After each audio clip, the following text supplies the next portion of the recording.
Good morning and welcome to the plenary session about privacy by design. I would like to start with two administrative remarks. One is related to the closed session tomorrow. We will have broadcast, and this is, I'm addressing only data protection authorities. We will have broadcasts on the internet in the closed area of the closed session tomorrow, so please forward it to your office back, that if someone wants to join and see, they can do it while entering into the closed session. Second thing, please turn off your cellular phones. And now we will start with this session. As I've marked in my opening speech, one of the main goals of this conference is to check whether technology can be used as a shield of privacy, not just as a sword against it. Anyone who has been involved in technology development, and luckily I have such an experience, knows that technology has a complete life cycle from birth to death. When we speak about the term known as privacy by design, we refer to applying privacy consideration to this whole life cycle, from the draw board when throwing out weird ideas, to the specific detailed design, to the development process that leads to the use of the technology and later on to its expiration. The world is becoming more and more technological, and if we will not embed such deliberation into developing information system, we will find ourselves, if we are not there already, with an information pollution that will have severe outcomes. This panel is about the way to conduct a technological development and use process that allows, on one hand, the use of information technology while embedding privacy on the other hand. The speakers of this panel are among the leaders of this subject around the world. As in every panel of this conference, we gave much thought to the selecting of a well-balanced yet diverse panel. We have two academics coming directly from the drawing board of the first stages of technology planning. We have two experts from the private sector that are dealing with privacy aspects of product development on a daily basis. And we have two regulators that have put privacy by design as the main issue of the regulatory work. We have two speakers from Americas, two from Europe, and two from the Middle East. We even have 3 females and 3 men, so we are really okay. I would like to introduce the speakers. I'll start with our moderator, the Ontario Commissioner, Dr. Khan, by no means the leading figure of privacy by design in the privacy community. Anne's concept of privacy by design seeks to embed privacy into the design specification of technology, thereby achieving the strongest protection. Dr. Kavoukian's leadership has been her office developed a number of positive sum tools and procedures to ensure that privacy is strongly protected globally. Reappointed as the Commissioner for an unprecedented third term, Anne intends to grow privacy by design and hopes to make it go viral. The next one, Professor Adi Shamir from the Weizmann Institute of Israel, is well recognized globally as the co-inventor of the RSA algorithm, the underlying technology in almost any secure interaction that we conduct today in the Internet. This invention positioned Professor Shamir in the Internet and Privacy Hall of Fame, but Adi did not stop there, and he is a fountain of continuous crypto solution in various fields, including privacy. His last idea, building up a biometric database with minimal privacy aspects, the set-based concept, was presented in Madrid last year.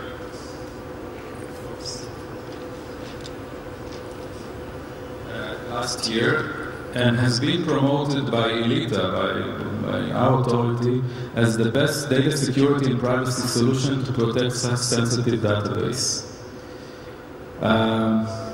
Next to Adi is Michelle Michelle Danity is Vice President of Security and Privacy Solution at Oracle Corporation, formerly Sun. Her team is responsible for evangelizing the important role of Oracle plays in the information strategy community as a premier provider of security solutions for business. This team works closely with customers to enable them to be the leaders of their fields with the confidence that information is protected and accelerated as an asset. Security for Oracle is the platform that it is the basis for excellence. Prior to her current role, Michelle was the Chief Data Governance and Officer within Sun Microsystem.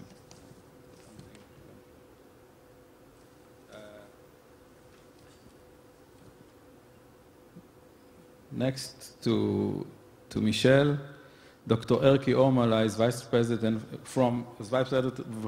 Business Environment Corporate Relation Responsibility in Nokia Corporation. Dr. Omala received his PhD in 1986 from the Helsinki University of Technology. He was Senior Research Engineer at VTT, the Technical Research Center of Finland, from 74 to 87. Later, up to 99, he was the Secretary of the Science and Technology Policy Council of Finland. In 1992, he joined Nokia Group. At Nokia, he is in charge of developing favorable business environment for Nokia globally. He has more than 50 scientific publications. In 96 to 99, he was the chairman of the Technology and Innovation Policy Working Group at the OECD. In 2004, he chaired the 5-year assessment of the EU research program covering 1999 to 2003. Since May 2008, he is the president of Digital Europe. And last but not least, where is it? We have changed. Sorry. Yeah, I will find it. Yeah. To my right, Dr. Claudia Diaz is an assistant professor in privacy technologies at the Department of Electrical Engineering in the Leuven Catholic University in Belgium. Claudia received Master in Telecommunication Engineering from the University of Vigo and PhD in Engineering from the Leuven. Her experience on privacy-enhancing technology, an area which she has been active in the last 10 years. Her research interests include the formalization and analysis of anonymity, location privacy, privacy preventing, social networking, the application of privacy by design to system engineering, and the interdisciplinary aspects of privacy. And I'm now passing the lead to my colleague Anko Vuken to moderate this session. Thank you very much, Yoram. Good morning, ladies and gentlemen, friends and colleagues. It's always such a great pleasure to speak to the world's leaders in privacy and data protection. We're all assembled here. We have an excellent panel of speakers for you this morning, as you've just heard, to explore the reality of privacy by design, its practical applications, which I call PBD in action. And I'll use the term interchangeably. You see our logo for Privacy by Design, or PBD, and I should mention my office has the trademark or the official mark for the logo. If any of you are interested in using it, please send me an email, we'll send you the artwork.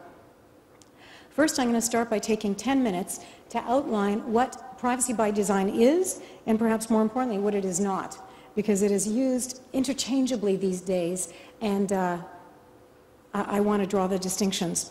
I want to set the stage for our discussion and provide the necessary context, because as you know, context is everything.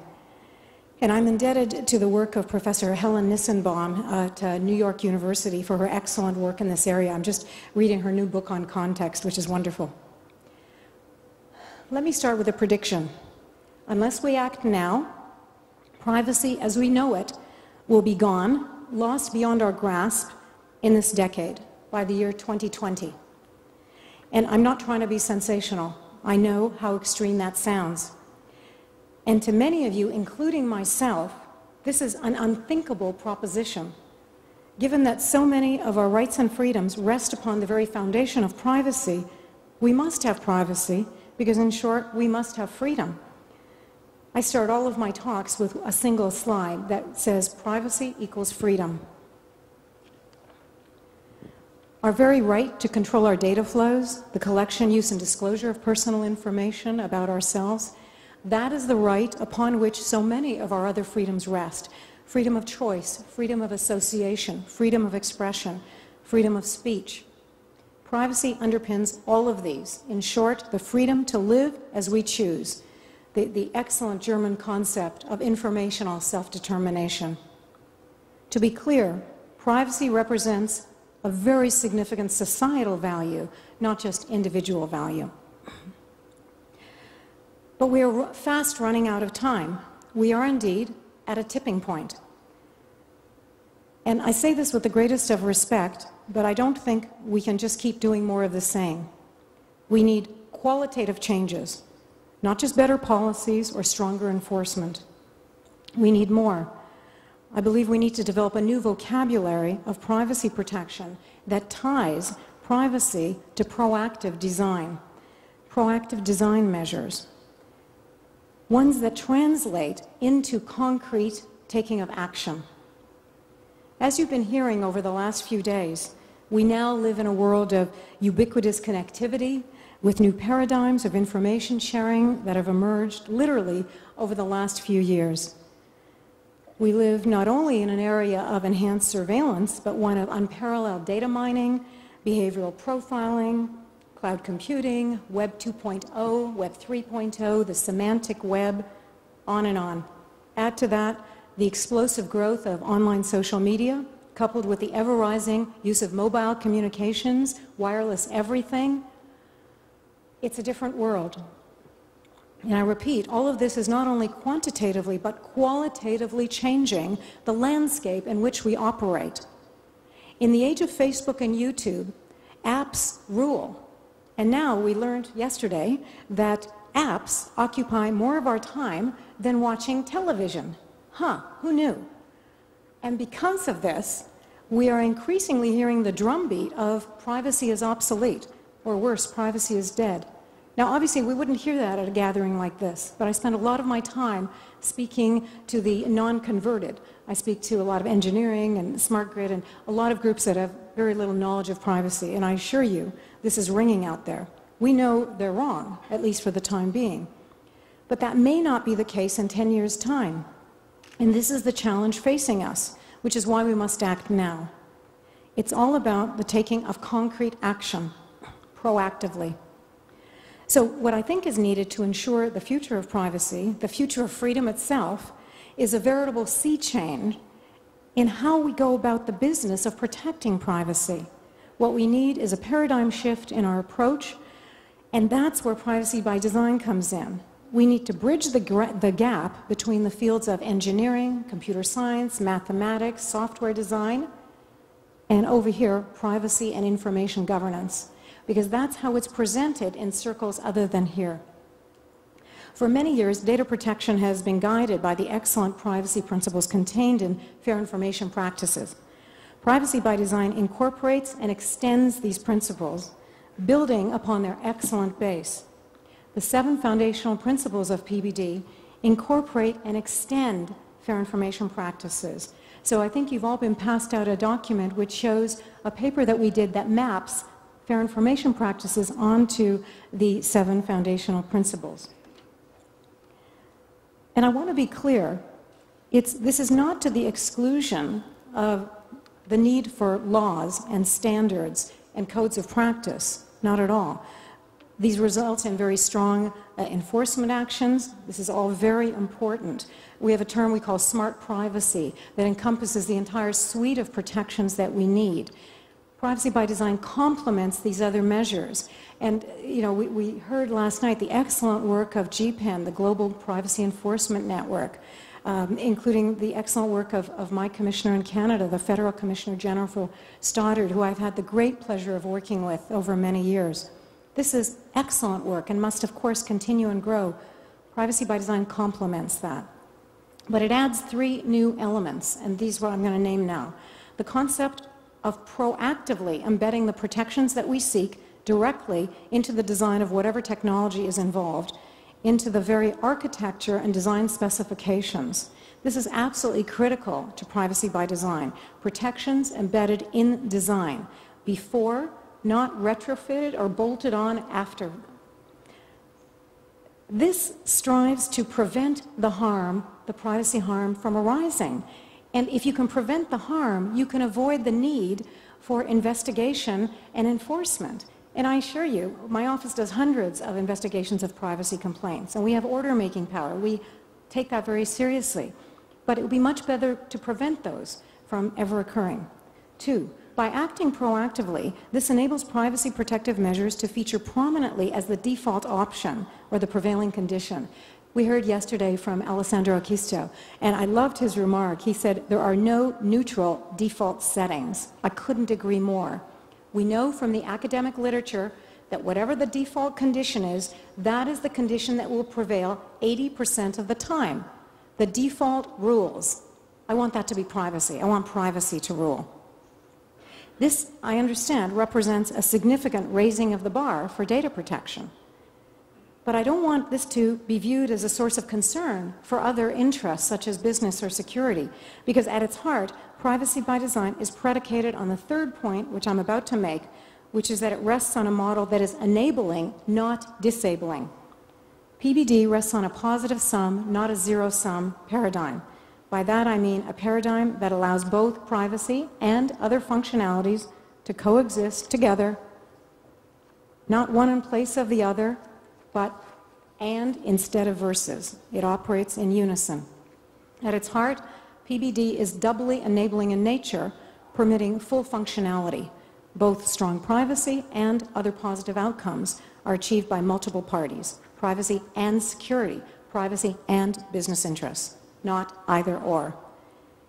Recognizing that the velocity of the market drives the development of new technologies much faster than legislative efforts can ever match, relying on compliance with reactive regulatory measures alone is no longer sustainable as the sole model for ensuring the future of privacy. For that reason, I believe we will all benefit from an environment that fosters the creation of positive sum default privacy protection. But I assure you, this is not a gloom and doom scenario, far from it. We have much reason for optimism.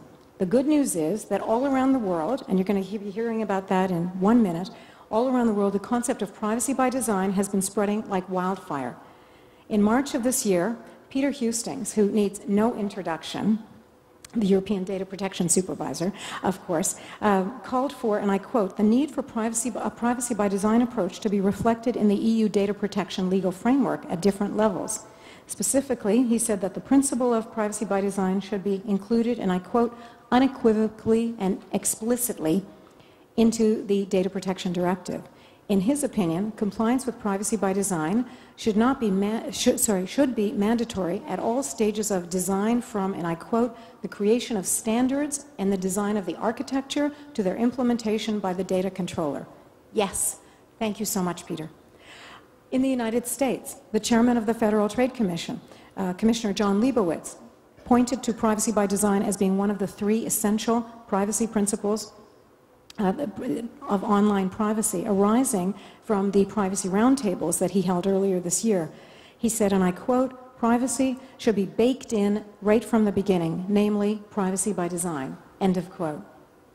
In Canada, there's been considerable adoption of privacy by design, and again, I'm grateful for the support of Commissioner Jennifer Stoddard. We've especially focused on privacy by design in emerging areas such as the smart grid, which is going to just change our world. And we are insisting that privacy by design be embedded as the default option right now from the beginning. It's an ideal candidate for privacy by design. And further, all around the world, we have other examples of privacy by design in action. In Israel here, in Japan, in Italy, in the UK, Australia, New Zealand, China, India, very promising cases there. We can explore those later if we have time. So I'm going to turn to our speakers. As you can see, privacy by design goes far beyond what has been done in the past. It's not just about conducting a better PIA or following fair information practices.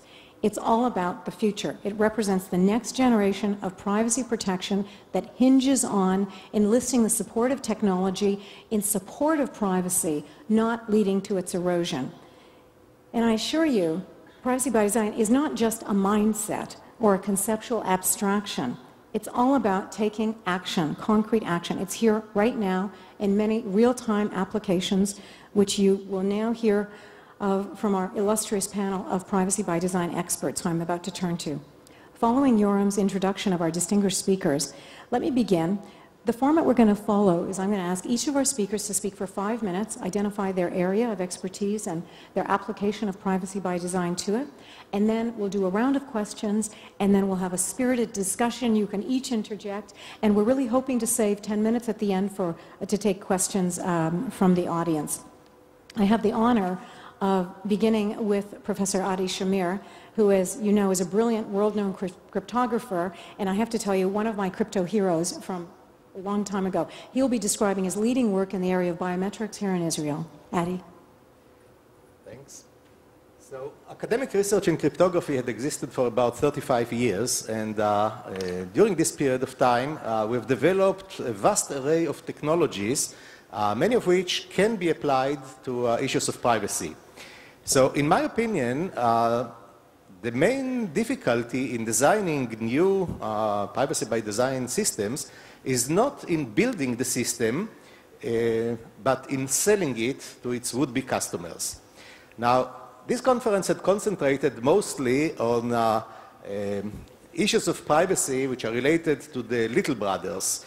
You know, the various companies, Facebook, Google, etc. The biggest difficulties in selling privacy are in the big brother area, trying to sell privacy technologies to the government. And the main reason is that governments are very strange creatures. First of all, it's not clear that they are under the jurisdiction of any of the regulators sitting here. I don't see Yoram, for example, arresting the Israeli government for not preserving privacy of its citizens.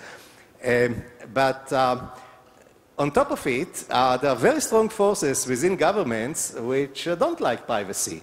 So police, for example, security services, homeland security, all kinds of powerful forces within the government are willing to give you as much privacy as you want, as long as you are of no interest to anybody. But once you are a target of some kind of suspicion or investigation, they would like to know everything about you. And in terms of their ability to collect information about you, they put Facebook and Google and all the other organizations to shame. They have vast amounts of data about you that they can mine and collect. Another reason why governments are strange is that they don't have to break laws. They can change laws. So if they don't like some regulation or privacy regulation, they'll push for a change. And we have seen this happening again and again in the US after 9/11. So for all these reasons, selling privacy to governments is problematic. And in Israel, I had an opportunity to deal with it due to the decision of the Israeli government to introduce a biometric ID card on a nationwide basis, and the government decided to have a biometric database in which every Israeli citizen will have to deposit his fingerprints and biometric picture. Now, if the police had pushed the government to adopt a policy in which every Israeli citizen will have to deposit his fingerprints with the police in order to help the police in its investigation, the police would never get such a law passed by parliament. But now that the Israeli government had decided to set up this biometric database in order to assist them in issuing the identity cards, to prevent double issuing of identity cards, etc., many forces behind the scene are happy to jump on the bandwagon and they would like to be able to use this in a kind of a mission creep situation. So even though the original database was designed for a very limited purpose of issuing the identity cards, once it exists, there is a real danger that it will be used for additional purposes. And it's not a big secret. The police had said so very publicly. So the question is, what can you do? So I suggested a technology which I called set-based, and I described it in detail at last year's International Privacy Conference in Madrid. I'm not going to repeat it here. It is based on the idea that you will not have a one-to-one link between identities and biometric data such as fingerprints. You'll have a very weak link, which on one hand is strong enough in order to fulfill the primary requirement, namely stopping anyone from getting a second identity card. But on the other hand, it will not enable this misuse, even if future governments would like to play rough, to change the rules, to allow additional uses for this database. Simply the information, the link, one-to-one link between a citizen and his biometrics will not be in the database. So I thought that this is an interesting compromise which will satisfy the government. And I had, it was a very hot topic in Israel. There were, hundreds of newspaper articles and blogs and very angry talkbacks, etc., dealing with it. And I had numerous discussions about it with policymakers and government officials. And I think that I now understand much better how such things should be sold to governments and what are the mistakes that you can make along the way. So I don't know if I have extra time to discuss it in 2 or 3 minutes or maybe later. Yes. Okay, so basically when you are dealing with the government, all the internal forces are in direct contact with the policymakers. They explain that this solution is their preferred solution. That solution they can live with, and that one is something that will cause them great harm in their investigations. On the other hand, the public opinion is interacting mostly through those newspaper articles and blogs, etc. They don't negotiate with the government. Now, the politicians tend to choose, they're used to making deals, and they are balancing all the forces operating on them, and they choose usually the path of least resistance.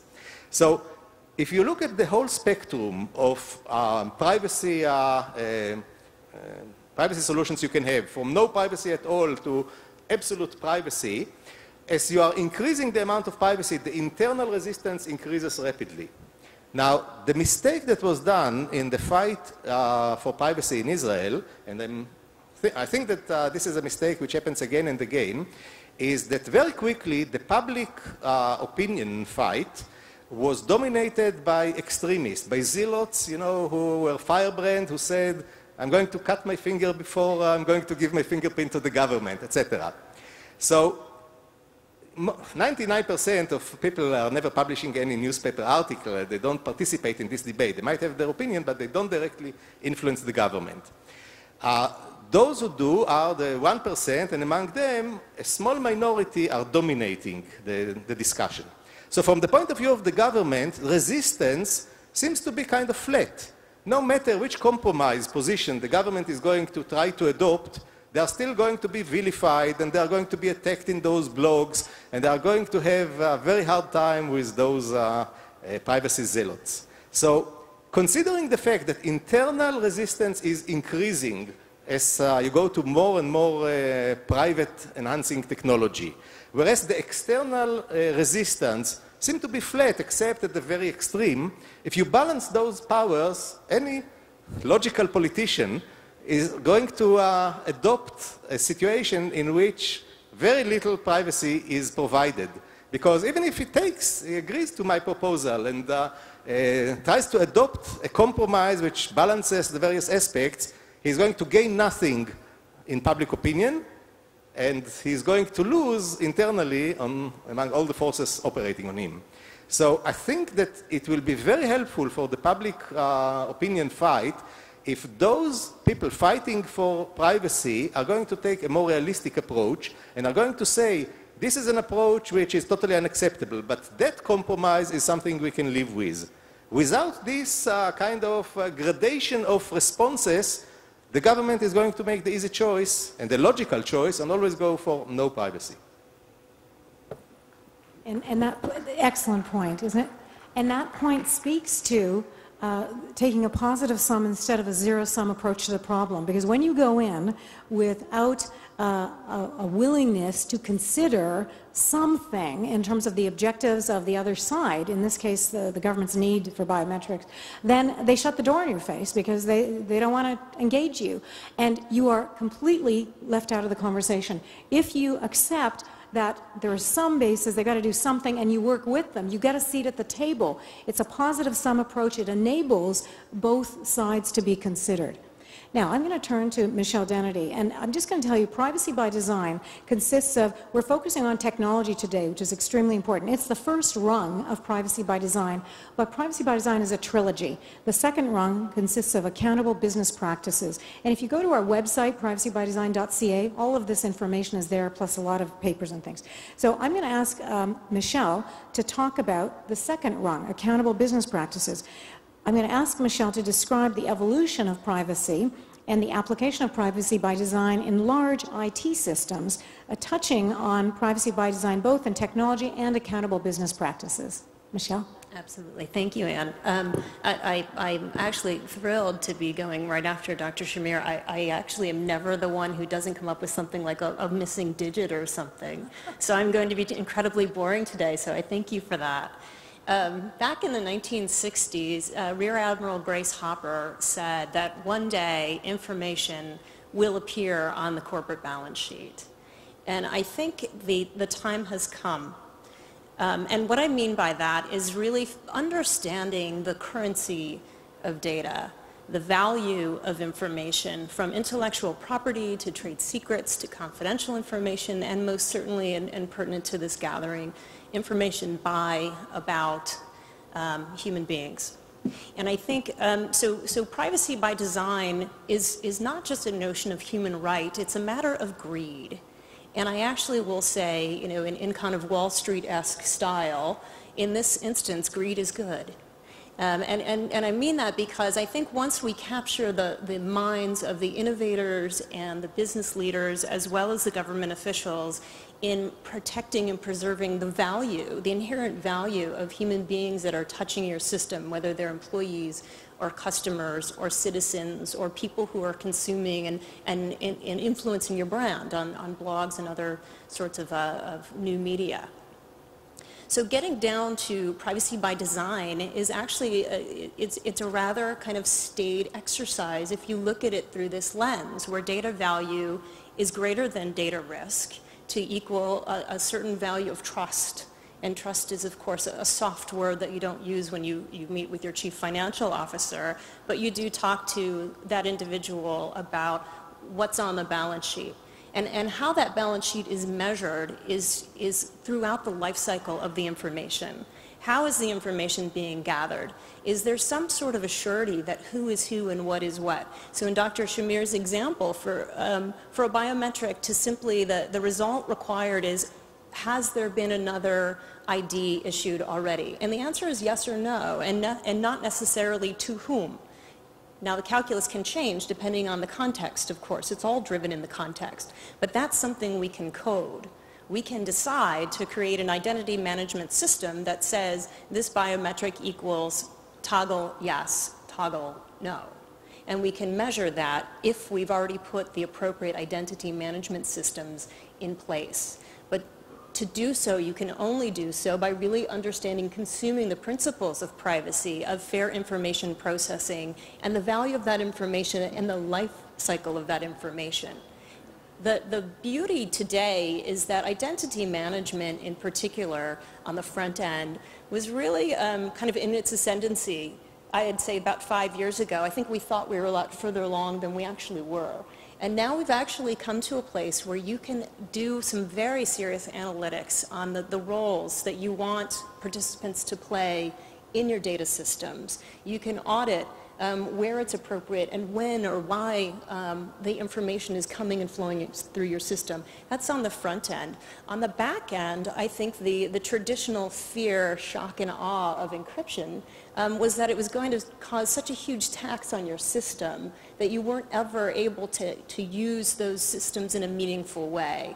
And I think that also has changed, both the capacity of systems, the high density systems that are available on the back end today, as well as transparent encryption on the database, for example, and the accessibility to Luddites such as myself. I came to the PBD session without my PhD, which is probably not a safe place to be.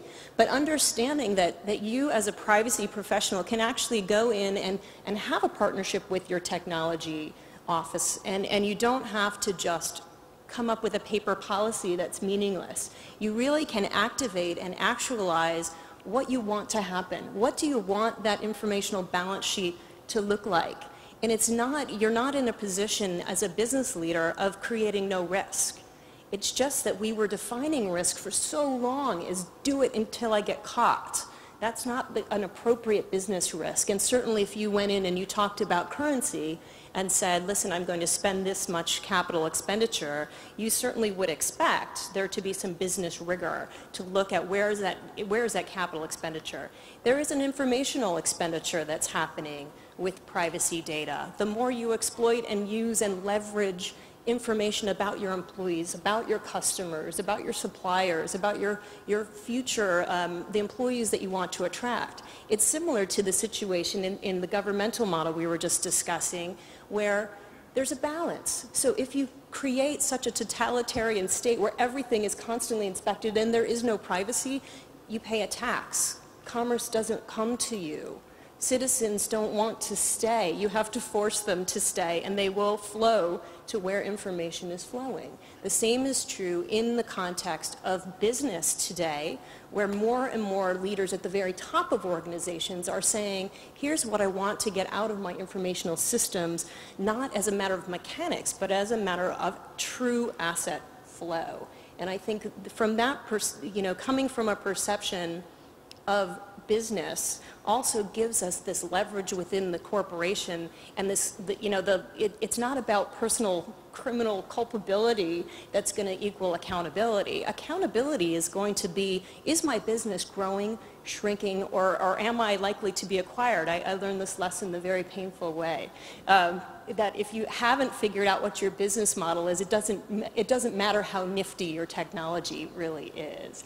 So building in that business model isn't a matter of luck and good fortune, it's a matter of good planning in advance, of understanding what is my level of risk, who are my key stakeholders, what is the level of their expectation of privacy, protection, and control, and what does that mean as my context changes over time.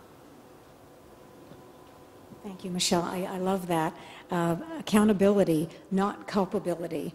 It contrasts the new model versus the old model of do it until you get caught, where the harm, you keep doing something, creating a harm until you're caught, and then an enforcement action can be brought against you, complaint is filed. In the new model, you are accountable and proactively create business practices and processes that are respectful of privacy. So you don't have to create a harm that you might create the risk of getting caught for. Wonderful. Let me now turn to Dr. Erkki Ormala of Nokia Corporation. I've had the pleasure of working with Dr. Ormala. We're doing a paper together on mobile. He's also the chairman of Digital Europe. And I'm going to ask him to provide his insights on how to embed privacy by design into mobile applications, which, as you know, are growing beyond wildfire. This is the future, is wireless everything, and it all starts with mobile. Dr. Ormala. Thank you, Anne. It's a pleasure to be here. Let me start by giving you a very, very short description of what's happening. The technology is changing our lives. The internet is changing itself. We look what the future internet will look like. It's a completely different animal than what we are used to.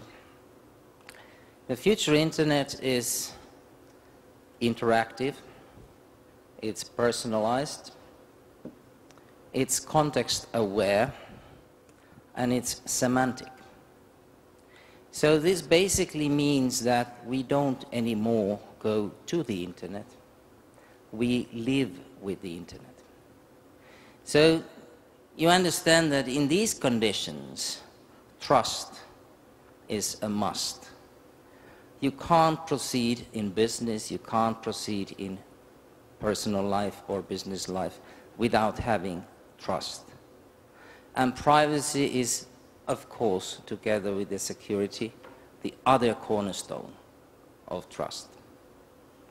For us who are in the business of connecting people, in the business of helping people to manage their lives and bringing value adds to the individuals, trust, privacy are simply factors which make business sense. They are essential part of our business activity. They are the key basic principles that we try to integrate into the process which is leading to new applications, new solutions and new devices. So we welcome very warmly the privacy by design principles. They have been extremely helpful in many respects. But at the same token, it's important to note that it's not easy.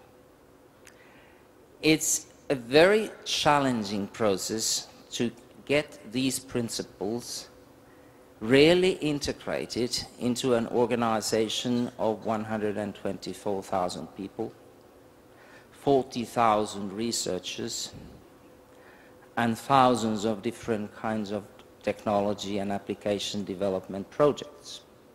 So that is a huge challenge. Of course, we all know conventional wisdom tells us that, of course, this can't happen without a full support from the top management. You need to have the management committed to this exercise, otherwise it won't be successful.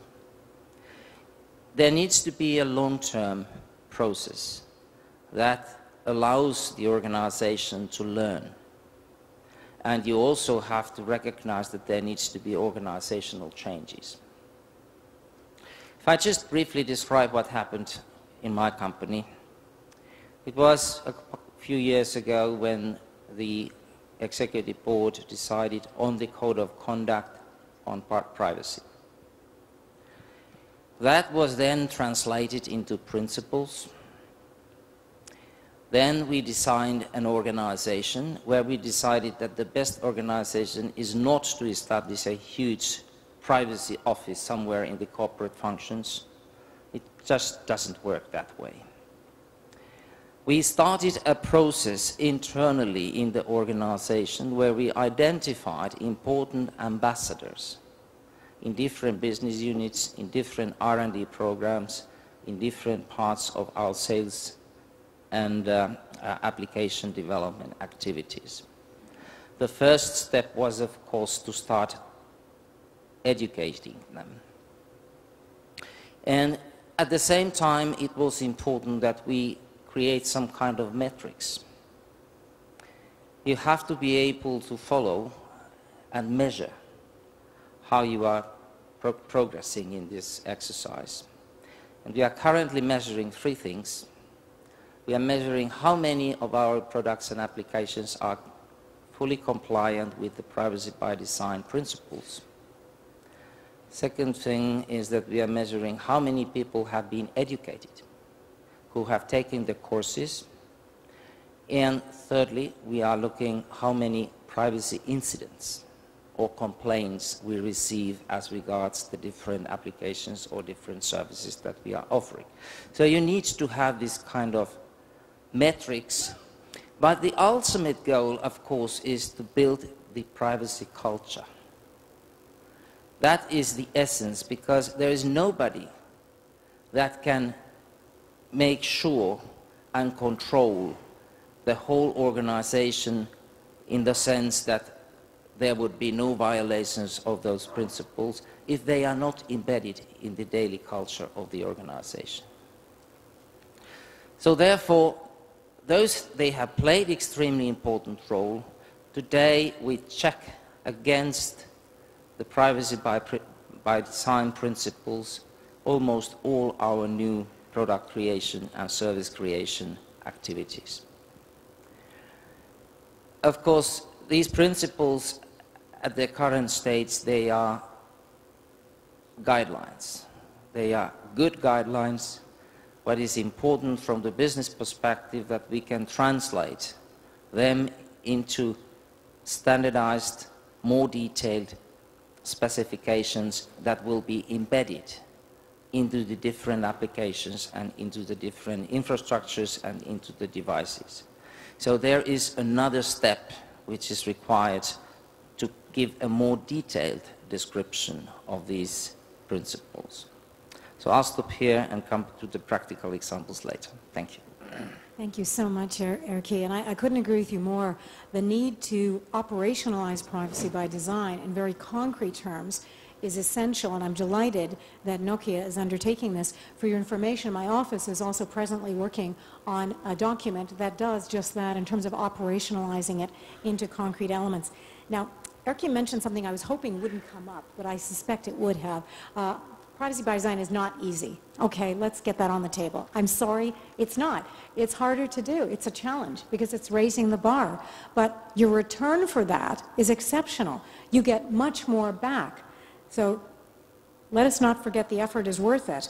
And he also identified the importance of ambassadors that you have at Nokia. It's fabulous. If you can identify individuals within your company or organization who can function as ambassadors, that would be awesome. And if you identify them, please let me know. We have a Privacy by Design ambassador program for organizations and individuals. We'd love to hear from you. Post it on our website. And Deloitte is actually doing a commercial offering that corresponds to this for commercial enterprises. Now, let me turn to Dr. Claudia Diaz, professor in electrical engineering, and I have to tell you, I'm just so delighted Claudia is with us. We've worked together for many years in the pets arena. Claudia is instrumental in not only working in the pets field, but she gives out the Pets Award with the Pets organization once a year. There is a Privacy Enhancing Technologies Award. It's a beautiful award, and it means a great deal. Claudia is going to focus on taking a user-centric approach to privacy by design, discussing an innovative and privacy-protective road tolling system. Claudia. Yeah, thank you. It's a great pleasure to be here today. So maybe just to counter the statement that we just heard that privacy by design is hard, maybe a positive example of how we can achieve it, and maybe it's not as hard as it seems, at least in some cases. So the application I'm going to talk about is road tolling. So as many of you probably know, there is going to be a change in the model of, in which people pay taxes for using roads, and there is a decision from the European Commission on this that means that within 5 years all cars will be paying taxes with this system.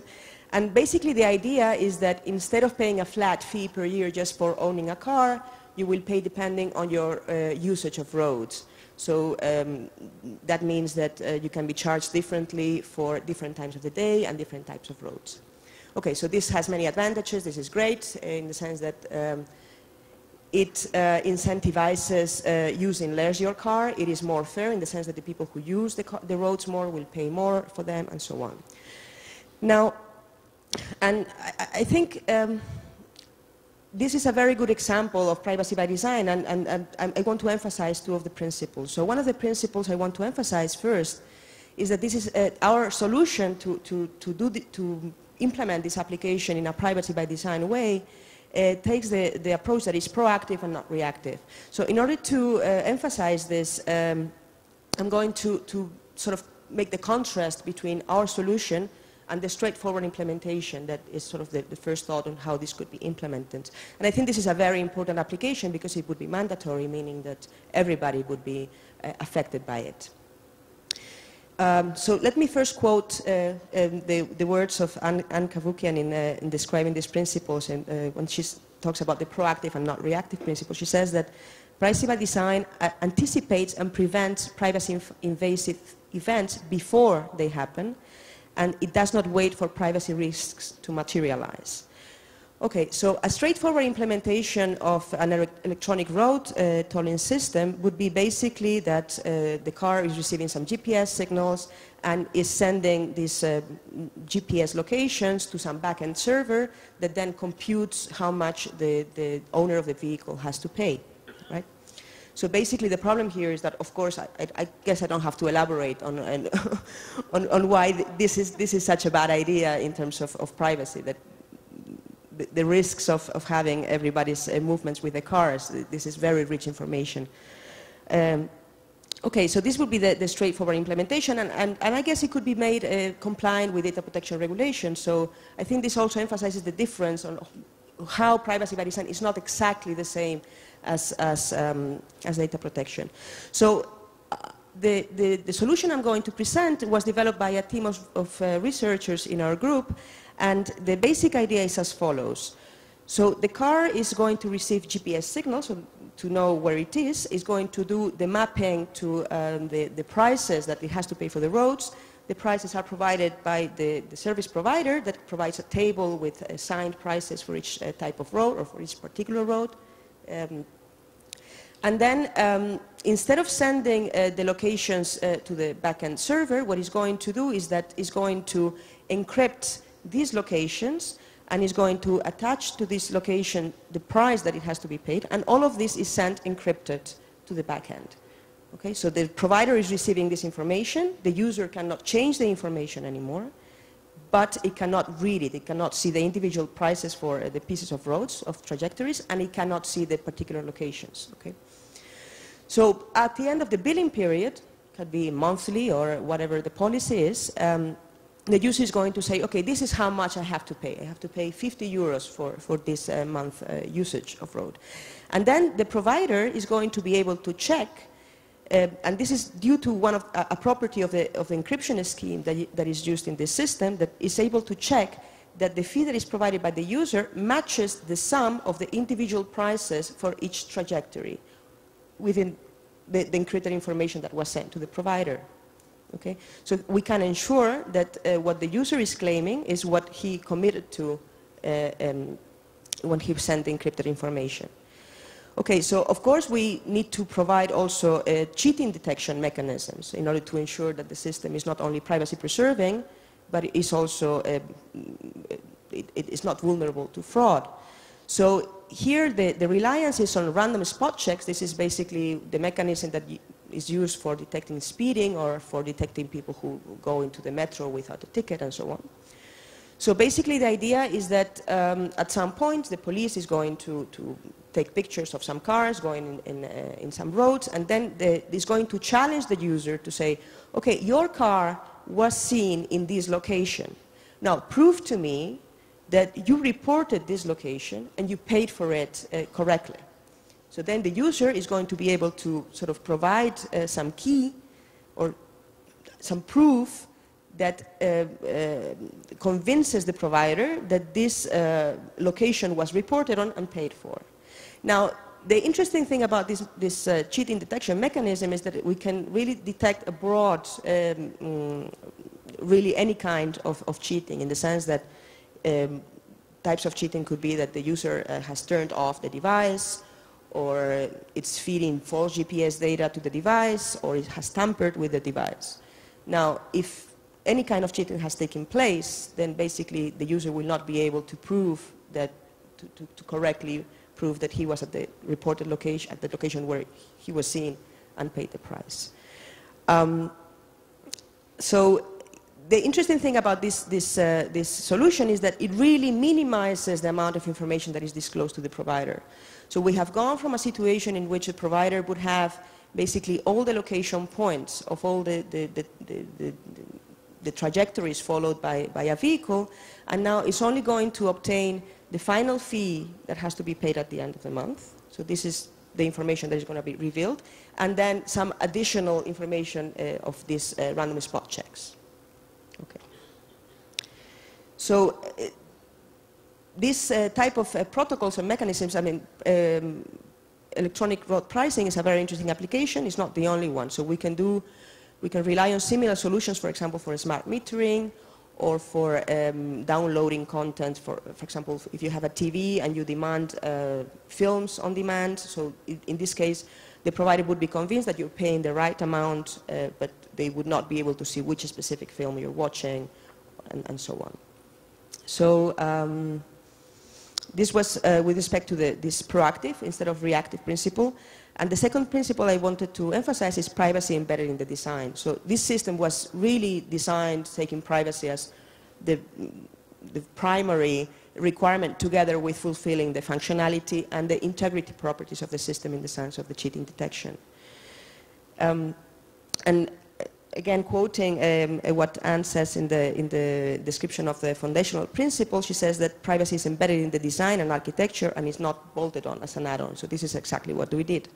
So when reflecting on, okay, so what is the methodology that we followed in order to create a system that would have this strong privacy protection, basically the rough outline of what we did is first define the functionality, and this is very important, that you cannot have an open-ended functionality. And in fact, this is in line with the data protection principle of specifying the purpose. So in order to come up with privacy-enhanced solutions, often a very important thing to do in the very beginning is to define precisely the functionality that we want to achieve. And then look at, okay, so how can we achieve this functionality while disclosing as little private data as possible? And then here, the idea is to go from no data and then try to add only, the minimal amounts instead of going from all the data and then removing. So we follow the opposite direction. So of course, the idea of functionality is to be able to achieve this with no data whatsoever, but often, like in our case, we have to disclose the final fee in order to process the payments. So if you have to disclose some data, then maybe you can use cryptographic techniques to have this data protected in a way that is not, even though it is there, it is not readable or is not available to other entities. And then maybe also have the data under the user control. So in our system, for example, it would be okay for the user to actually look into his own, if he wants to say, okay, this month I paid too much, what happened?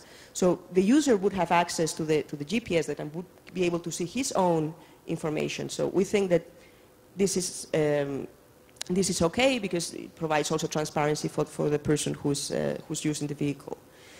And of course, a privacy-preserving system is better if it has less dependencies. So that means that, often these systems have, there's trusted parties involved, but trusted parties are not necessarily a good thing from a security point of view. So if we have two solutions and one relies on trust and the other doesn't, or on a trusted party and the other doesn't, the one that doesn't is superior if they achieve the same functionality.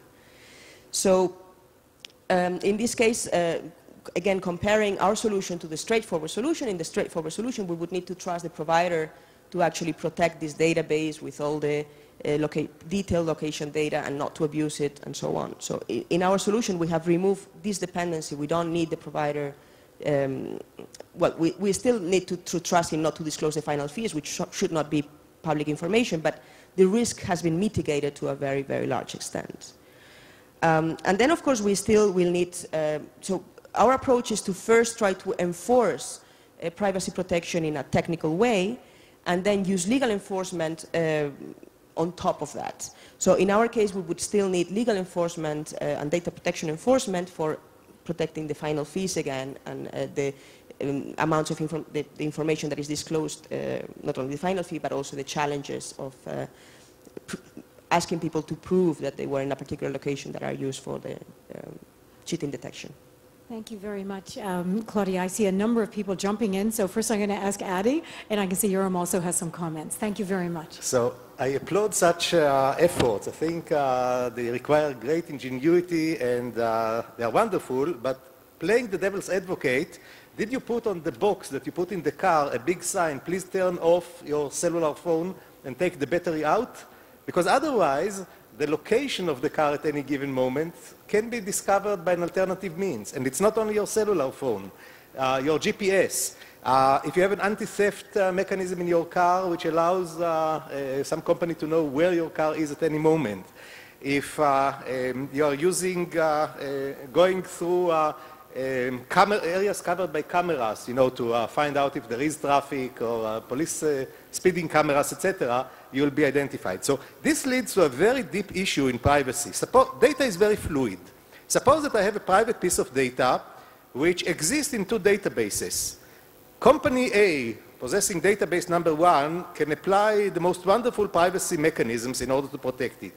If my data also exists in database B, which is not protected by privacy mechanisms, what have I achieved?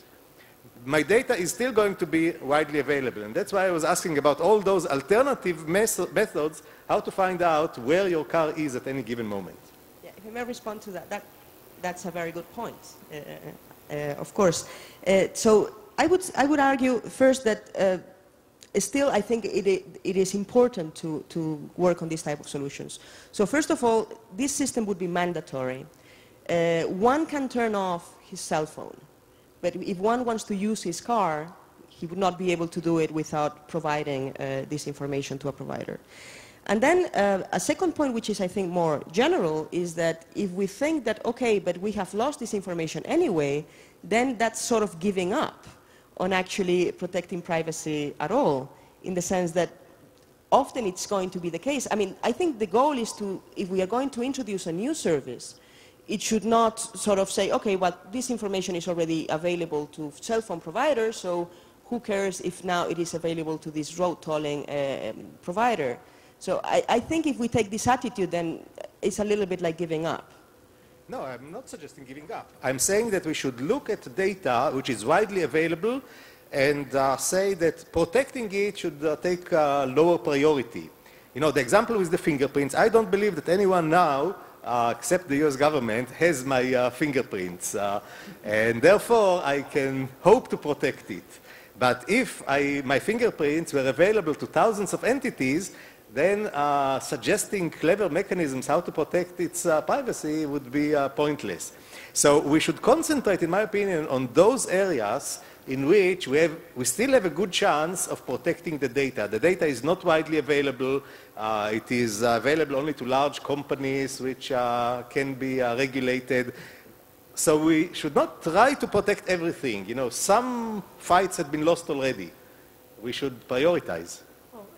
I agree with you, Adi, but I think this is the kind of solutions that Claudia is talking about will build on. So in addition to road tolling, we need to address mobile technology, and there's no question. But I think as Claudia was saying, we shouldn't not devise a privacy protective solution in her area just because there may be some problems along the way with associated technologies. So I think your points are both taken, but in every opportunity you have to create a privacy protective system proactively, you do it. Yoram. Yeah. Well, this genius idea of focusing on every movement of every car was also promoted in Israel, and we got to know it, and now we are involved. And I'm very happy that you have kind of a solution. But I think that this is a great example of a problem with policymakers, because the technology today allows you to do such thing, to put a GPS in every car and then to track a car for environment issues. But no one is thinking whether are there alternative means of doing it with at least, I don't know if it's with the same accuracy, but with something which is similar. Someone has forgotten that statistics is a profession that you can use to do policy making, and you don't have to track the personal people onto the specific movement that they do. So the problem with Claudia's solution is that we kind of agree to a situation that there will be a device in our car that will record every movement, and I think that with cellular, no one has thought with that before, and believe me, I am really pro-environment. This is one of the things that I think that are most important. But you can have environment thinking without this information pollution. We had a meeting 2 weeks ago where there is a very media coverage initiative in Israel of the electric car promoted by Shai Agassi about moving to electricity in cars. And again, in this kind of a solution where because of operational aspects of the car, they need to have a location data of the car because they need to because of the limits of the battery, they need to kind of direct the car to go to a battery replacement station instead of refueling.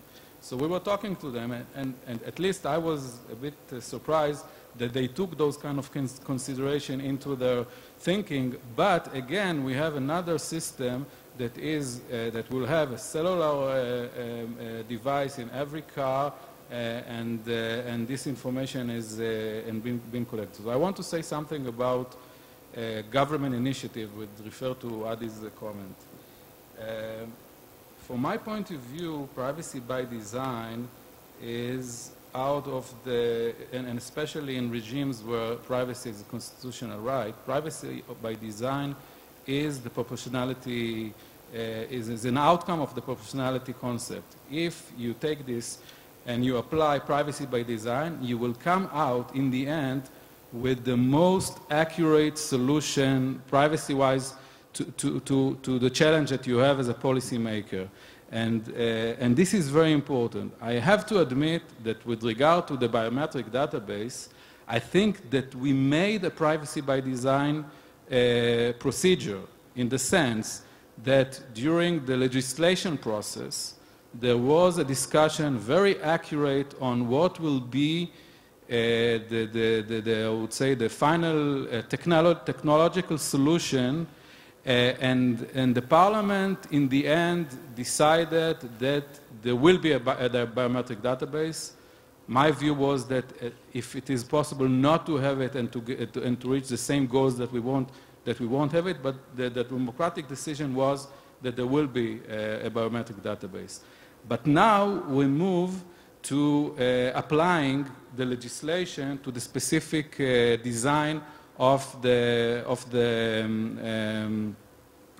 database. And in that sense, I thought, and I still think, that Adi's idea of the set-based algorithm is the best compromise and in a way the best constitutional solution to build up the biometric database. As it balances between the need, with the primary need of avoiding double registration, have an accurate identity. By the way, in Israel, we have an identity card since the 50s, so it's not new to Israelis to have an identity card. This is not the point. The point is, and our identity card is in a very bad situation, so we need to have and it has a huge economic implication because there's a lot of fraud around it.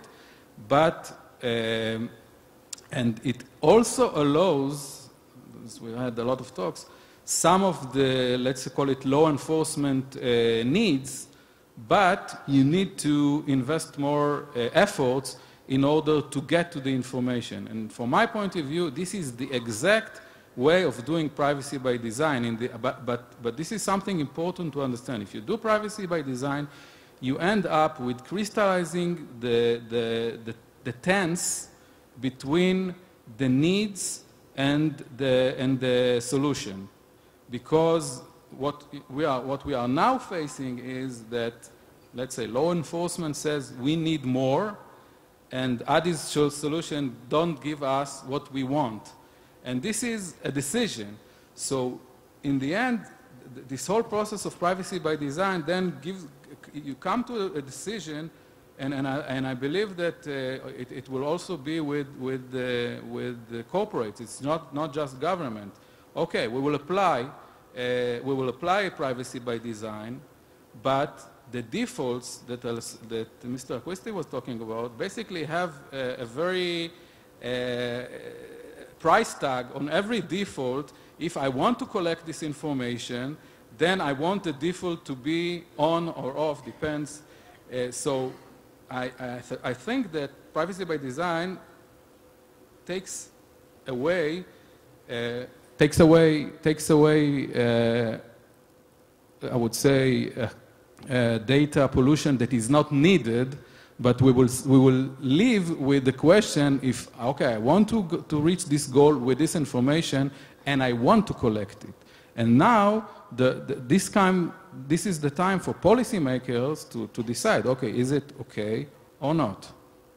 Yes, I agree with you. I think you take a staged approach. The ideal approach from a privacy perspective is to have privacy as the default setting, such that you have complete data minimization, and I agree with Alexander Dix on this completely, and I don't agree with what Peter Swire said yesterday about data minimization not being as important. I think it's absolutely critical. If you can create a situation where you don't have to collect the data, you're golden, because then if the law enforcement comes knocking at the door, you don't have it literally to give to them. You're not trying to conceal it. It doesn't exist.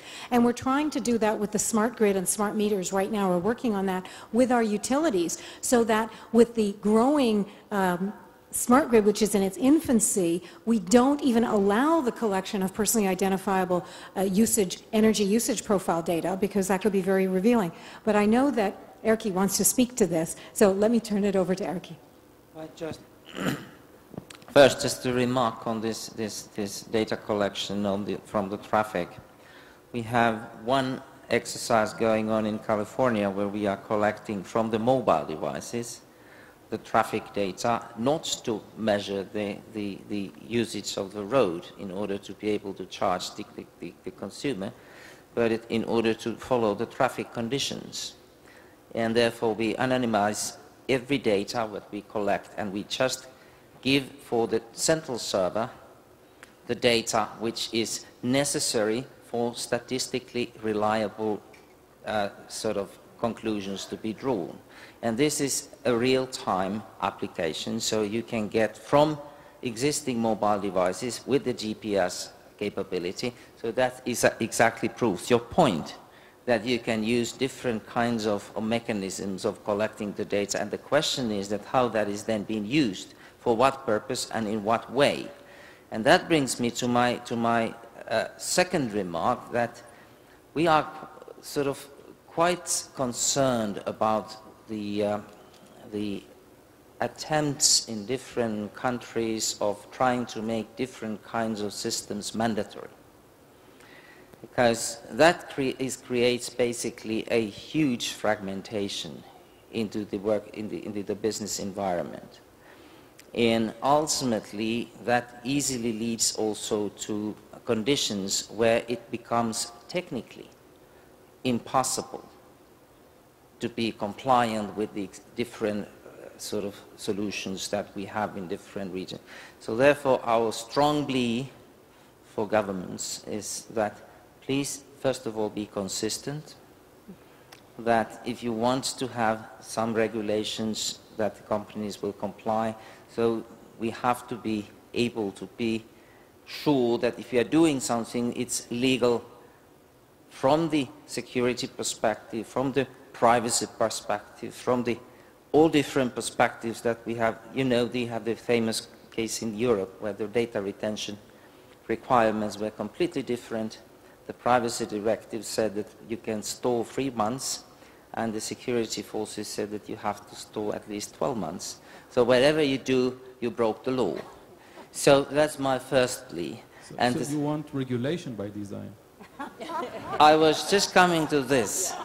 That's my second point, that when you regulate, please be careful that you rather regulate what and not how. Because that leads to the conditions where it's impossible for companies to deal with all these different kinds of solutions and practical technical applications that would facilitate all the requirements that we get from different countries and regions. And of course that leads also to the third conclusion, that please try to harmonize. Definitely, Erkki. That's what this gathering is attempting to do. And I should just mention, since you brought up the need for regulation, one of the things we're working on is a white paper on how do you embed the need for privacy by design into regulatory frameworks. And we're working on this paper with Pamela Jones-Harbour and Jeffrey Rosen and my office to try to develop creative ways of having regulatory structures and regulations that compel some kind of proactive requirement on the part of the organizations they apply to in terms of privacy by design. But we are fast running out of time, and I have a series of questions. Oh, do you want me to go there instead of here? Okay, so Yoram, you are the chair. Now, don't feel badly, because we did have a series of questions, but may we? Okay. The chair has given us permission to avoid the questions which we had all prepared and turn it over to the floor and take your questions on privacy by design, addressing any of our speakers here. I have a question right here. And could we have a microphone to this gentleman, please? If you could kindly identify yourself and just tell us your question. Who do you direct it to, please?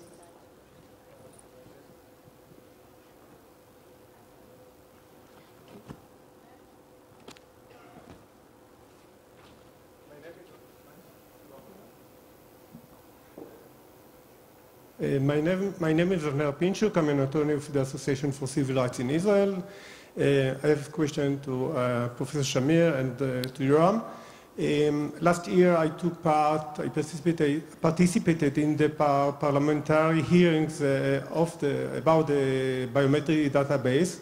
And as at least I heard, and all the public heard, the main goal of this biometric database is to ensure that we have a reliable system of ID.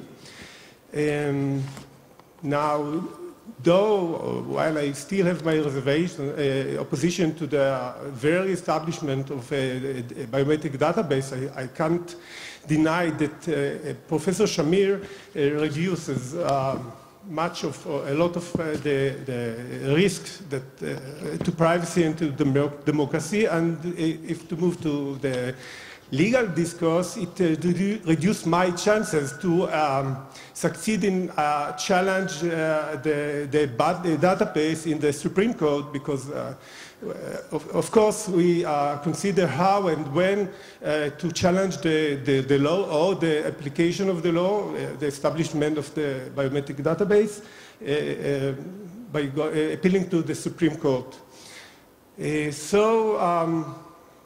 My question is, what happened to your idea? Is there any expert in the Ministry of Interior? I have to mention, the Ministry of Interior and the Prime Minister promised, after they passed the law in the Knesset, they do everything to find a way that the application of the law will serve the interest of privacy, or the right to privacy. So I want to ask whether you heard something in the discussion you have with the expert of the Ministry of Interior, that they afraid that your idea will comprise their goal, or the only reason why it might be the government might refuse to apply the idea is the needs of the police, and we are going to have a police biometric database and a police state. Thank you.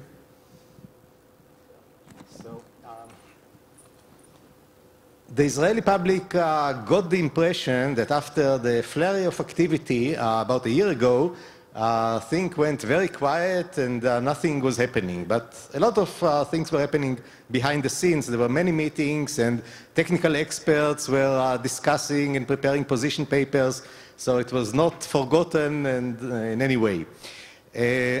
During those discussions, the position of the politicians changed many times, and I could really see that the force applied to them in the previous meeting just moved their point of view in a new direction. So it was a kind of a small fluff of something, light material, which is subjected to buffeting winds from all directions.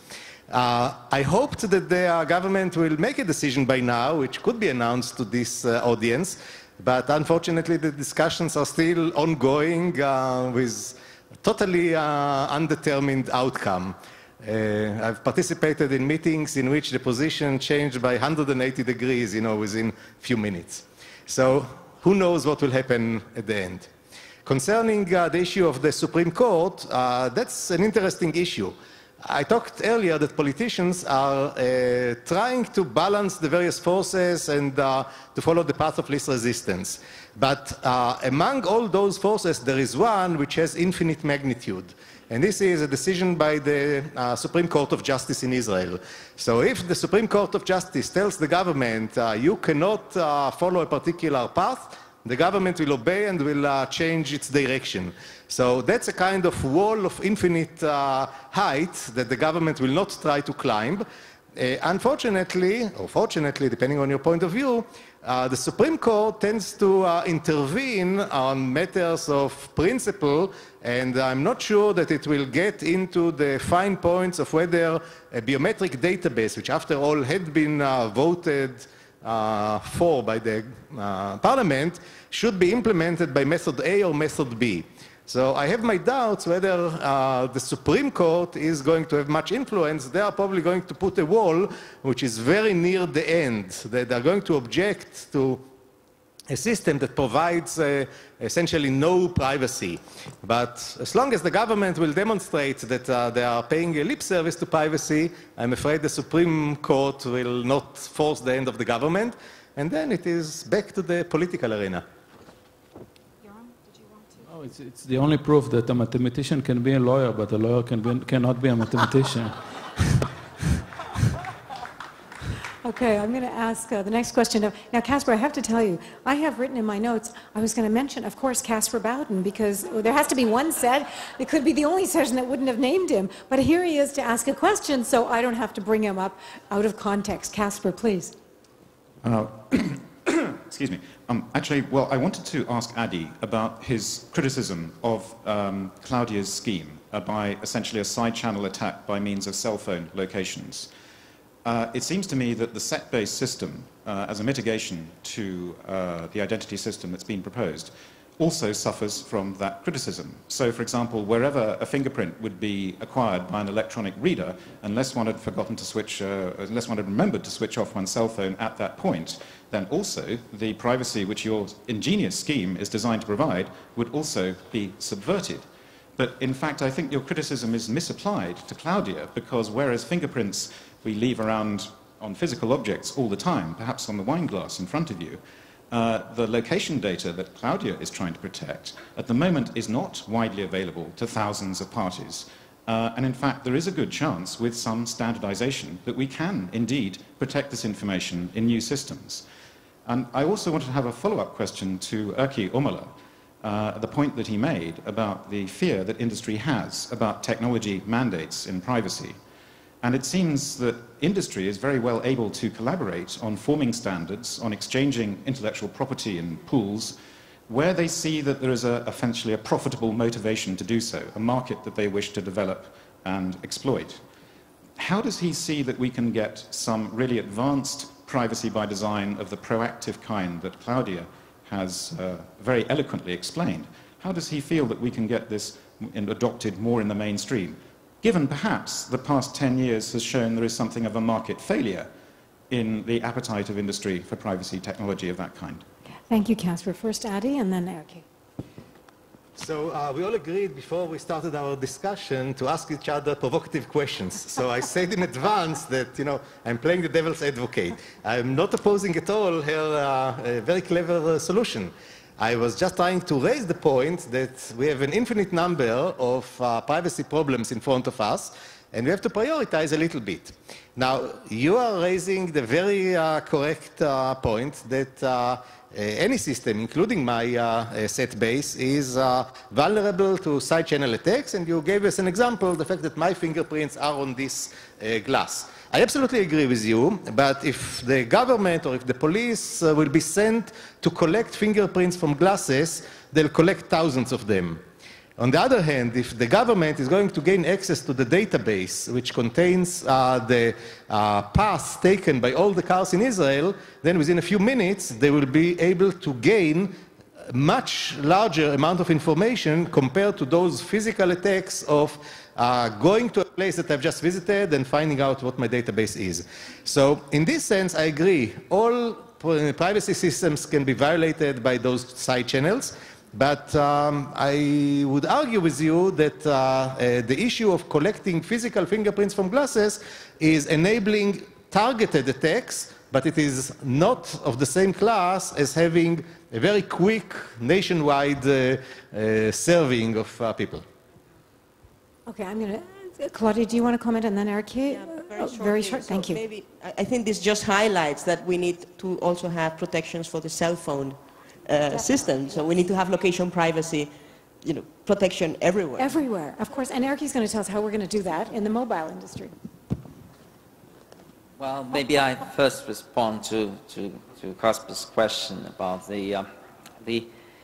of course, when we look at the marketplace today, we clearly see that privacy has become an issue. So therefore, that is the first, let's say, indication that industry needs to react. We need to react on the market signals, and this is something which already has become an opportunity for differentiation. So if you have privacy-enabled solutions which comply with these principles, you basically have a better opportunity to win in the marketplace. But in addition to that, I think that the regulation has a certain role to play here. And when we discuss about not mandating different kinds of solutions or techniques or the way how things are being handled, we are very much encouraging the regulators to look at how to improve the consumer transparency. That the consumer transparency in many respects is extremely important. First of all, it builds awareness. Secondly, it is a very important approach of creating common platform for different stakeholders to work on the marketplace.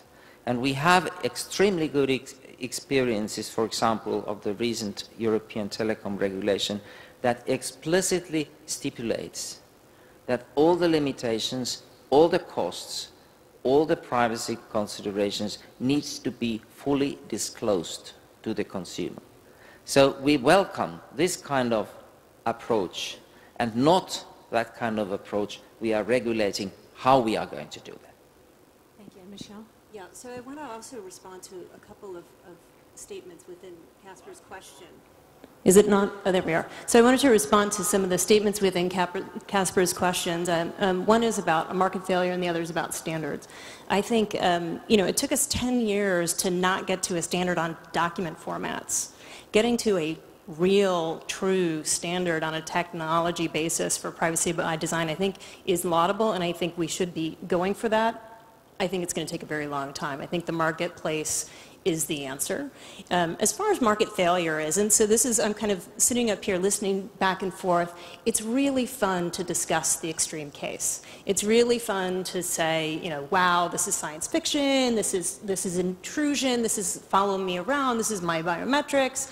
But remember, privacy by design, I mean, let's call it, like the security people do, let's call it privacy in depth. There are various layers, like an onion, that you put upon the data in context. So let's not get so excited about the extreme case that we forget to protect the basics. Thank you, Michelle. Excellent comment. I'm going to take a final question from Peter Schaar, the Federal Data Protection Commissioner in Germany. Peter? Hello. Thank you very much. I want to focus on another point that was mentioned by our Israeli colleague. That's a political view on the question of privacy by design. From my perspective, this approach allows us to question if the proposed solutions are really solutions for real problems, or the proposers are only seeking for arguments for a solution they already have. The example is a biometrical database, other databases also they want to have, and they seek for reasons. They look for reasons to come to this solution. And if we ask, where's the problem? And are there alternative solutions, privacy-friendly solutions? They have to answer the real questions. And we are rather successful in Germany to promote privacy by design in this way. Because if you need a verification of the holder of a passport, you do not need necessarily a centralized database. It's enough to incorporate the biometric identifier into the card, nothing else. And we convinced the parliament to do so. And I think in many other fields, we have similar levels of discussion, even also on the business side. If there is a security problem, and businesses, companies saying, well, we need complete log files, including IP addresses, usernames, and whatever, for years, to identify security threats. We can deliver other solutions, alternative solutions, that are convincing. But if they remain, they stay on the, they want to although there are alternative solutions, they want to collect the data. This could not be convincing for the regulators as well as for the public and as for the customers. Thank you very much, Peter. I think Peter Schar has just outlined the importance of regulators and our roles in terms of interacting with our governments and trying to grow privacy by design solutions. I'm going to have to wrap it up, unfortunately. I apologize. I want to ask more questions, but this has been intriguing. Let me just make a few final remarks. Unless we take swift action, privacy as we know it is at risk of being lost in the next decade. But you've just heard from the experts. You've heard of the numerous ways in which creativity and innovation can breed new privacy solutions, and we as regulators can hold our governments accountable to allow us to engage with those solutions.